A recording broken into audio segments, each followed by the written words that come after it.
Picture a floodplain at the edge of a Jurassic morning, 150 million years before your first upright ancestor took a single step. The ground is already trembling. It is not an earthquake, it is footsteps. You are standing, in your imagination, beside a river that no human eye will ever see. And out of the mist walks something the size of a 4-story building. Its legs are pillars. Its body is a mountain of muscle. But that is not the part that stops your heart. The part that stops your heart is rising, and rising, and rising into the sky. A neck longer than a school bus, longer than 2 school buses, lifting a head the size of a horse's skull up past the tops of the trees. This is a sauropod, and it is wearing the single most dangerous piece of anatomy that evolution ever gambled on. Because here is the thing nobody tells you. That neck should have been a death sentence. There is a number attached to that neck. A number so brutal that when scientists first ran the math, some of them said out loud that these animals were biologically impossible. We will get to that number, but not yet. First, you need to understand what you are actually looking at. This is not a story about a big animal. This is not a story about a slow, dumb reptile chewing leaves in a swamp.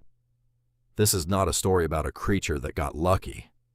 This is a story about the deadliest design in the history of life on land, and how the very flaw that should have destroyed it turned it into the most unkillable body plan the planet has ever built. The sauropods were not a single species. They were an empire. You have heard some of their names. Brachiosaurus, with a neck that reached straight up like a living crane. Diplodocus, 90 feet of animal stretched thin as a suspension bridge. Apatosaurus, the tank, and out on the far edge of possibility, Argentinosaurus, an animal that may have weighed as much as 10 African elephants standing on one set of legs. But the one you should really be afraid of is a creature from ancient China called Mamenchisaurus, because Mamenchisaurus took the long neck gamble further than any animal before or since. Its neck alone stretched close to 50 feet. Half the length of the entire animal was just neck. 15 meters of vertebrae holding a tiny head at the very tip, like a fishing rod made of bone. And here is what should stop you cold. These animals did not appear for a moment and vanish. They ruled. They walked this planet from the late Triassic to the last day of the age of dinosaurs, roughly 140 million years. To put that in a frame you can feel, our own species, in every form, has existed for maybe 300,000 years. The sauropods held the throne more than 400 times longer than we have even existed. So here's the question that should be burning in you right now. If the long neck was such a terrible idea, and I am about to show you exactly how terrible, then why did the most successful giants in Earth's history keep it for 140 million years? Stay with me, because the answer is going to flip everything you assume about weakness and strength. Let me show you the problem. The real one, the one the textbooks skip. Blood. You have a heart in your chest, and it pushes blood up to your brain about 1.5 feet above it. Simple. Your body barely thinks about it. Now meet the giraffe, the closest living echo of the sauropod problem. A giraffe holds its head maybe 6 feet above its heart, and to do that, evolution had to give it blood pressure roughly twice as high as yours. Twice. A giraffe's heart is a muscular monster, and its blood vessels are reinforced like fire hoses, all just to push blood up a 6-foot neck without the animal fainting every time it lifts its head. Now look up. Way up. At Brachiosaurus, whose head may have floated more than 20 feet above its heart. The physics here is not gentle. To pump blood that high, against that much gravity, a sauropod would have needed a blood pressure that borders on the unbelievable. Some estimates land near 700, when a healthy human sits around 120. And to generate a pressure like that, the heart itself would have to be a grotesque engine of muscle, possibly weighing more than a ton, burning enormous energy with every single beat, just to keep the brain from going dark. This is the number I promised you. 700. That is the pressure the sauropod's own body plan demanded. That is the death sentence written into its neck, because a heart like that is not just expensive, it is a target, it is a weakness. An animal whose survival depends on a monstrous, overstrained pump is an animal walking a razor's edge every second of its life. And blood was only the first problem. Here is the part nobody tells you.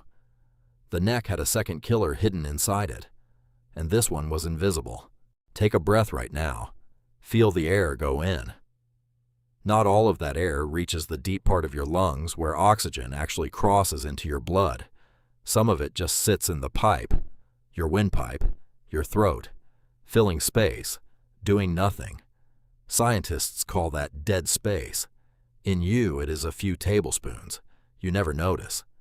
Now imagine a windpipe 15 meters long. A neck that size holds a staggering column of stale, used air.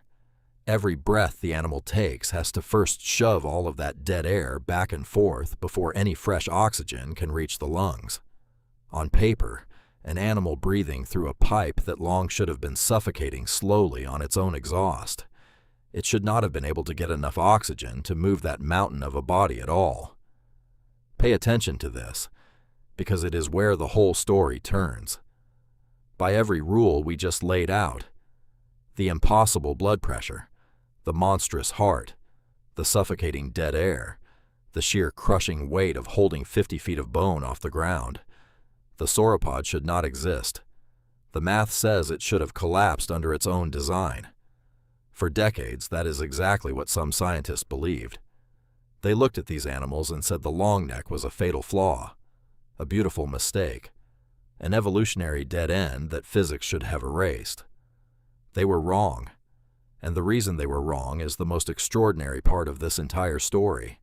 Here is what most people miss. The sauropods did not survive despite the long neck. They conquered the planet because of it. And every single problem you just heard about, evolution did not ignore them. It solved them, one by one. With engineering so elegant, it is still teaching human scientists how to build things today. Start with the weight. That 50-foot neck should have been far too heavy to lift. So how did they do it? They filled their bones with air. If you could hold a single neck vertebra from one of these giants, you would expect something like a fence post, dense, solid, heavy. Instead, you would be holding something closer to a honeycomb, hollow chambers, thin walls. Some of these bones were more than 90% empty space, invaded by air sacs, riddled with pockets like the inside of a bird's skeleton. And that is not a coincidence. Birds do the exact same thing today. When you watch a bird lift off, its bones are hollow for the same reason the sauropod's neck could rise at all. So the neck that should have been crushingly heavy was, pound for pound, astonishingly light. Problem solved. Now the air. Remember the suffocation problem? The dead pipe full of stale breath. Evolution had already answered that too, with a lung unlike anything in your body. Birds, the living descendants of dinosaurs, do not breathe in and out the way you do. Air flows through their lungs in one direction, like a river, pushed and pulled by a network of air sacs so that fresh oxygen is passing over the exchange surface almost continuously. It is one of the most efficient breathing systems on Earth. The sauropods almost certainly had a version of this. That same web of air sacs that hollowed out their bones also threaded through their bodies as a breathing machine built for a giant. The long, terrible windpipe was not a suffocation trap after all. It was fed by a respiratory system so advanced that it turned the impossible neck into a working set of lungs. And now you can see it. The two great flaws, the killing weight and the killing air, were defeated by the same single invention. Air. Bones full of air. Lungs full of air. The very thing you cannot see, cannot hold, cannot weigh, is the thing that made the giant possible. There's one more thing, and it is the reason they never gave the neck up. Ask yourself why. Why go through all of it? Why evolve a monstrous heart, air-filled bones, a bird's lungs, an entire body rebuilt around one absurd feature? What was the payoff so enormous it was worth the risk? Food. But not the way you are thinking. Picture the mountain-sized body again. Moving that body costs a fortune in energy. Every step is fuel burned. Now imagine you are that animal, and you have to eat enough leaves every day to power 10 elephants. If you had to walk to every mouthful, plod your whole mass over to one tree, strip it, plod to the next, you would burn more energy walking than you could ever eat. You would starve inside your own hunger. Unless you could plant those pillar legs in one spot, stand perfectly still, and let the neck do the walking. That is the secret. The long neck was a feeding machine that let a sauropod sweep an enormous circle of forest, high branches, low ferns, everything in between, without moving the crushing weight of its body an inch. One anchored stance, a vast harvest. It was the most fuel-efficient way ever devised for a giant to eat, and it is the entire reason these animals could get so unbelievably, impossibly large in the first place. And the neck did something else. It carved out a hidden peace between rivals. Brachiosaurus, with its upward reach, dined on the crowns of tall trees. Diplodocus, with its long, low sweep, grazed the ground and the middle story like a living scythe. Two giants, the same forest, and almost no fight over dinner, because their necks sent them to different tables. That is how you fit a whole empire of giants into one landscape without them starving each other out. The long neck was never the weakness. It was the single most powerful competitive advantage in the history of large land animals. It was the reason the sauropods did not just survive 140 million years. It is the reason they own them. And what about the predators? The obvious question. Was that long, exposed neck not just a giant target, a highway of soft tissue leading straight to the animal, begging to be bitten? Here is the answer, and it is almost poetic. The head that sat at the end of that neck was small, and it was far. A predator lunging at a sauropod's throat had to close on a target held high in the air, swinging out of reach, while the rest of the animal, the part that could kill you, was a wall of muscle you could not get past. And on animals like Diplodocus, the other end of the body was not defenseless. It tapered into a long, thin tail that some scientists believe could crack through the air like a bullwhip, fast enough to break bone, fast enough to break sound. So the neck reached for the sky, and the tail guarded the earth, and in between stood a fortress that the greatest predators of the Jurassic mostly learned to leave alone. The thing that looked like the animal's greatest vulnerability was wrapped inside the most successful survival machine the land had ever produced. Now step back and feel the whole shape of it. We started with a death sentence, a neck that demanded impossible blood pressure, a heart strained to its limit, a windpipe that should have suffocated its owner, a weight that should have been unliftable.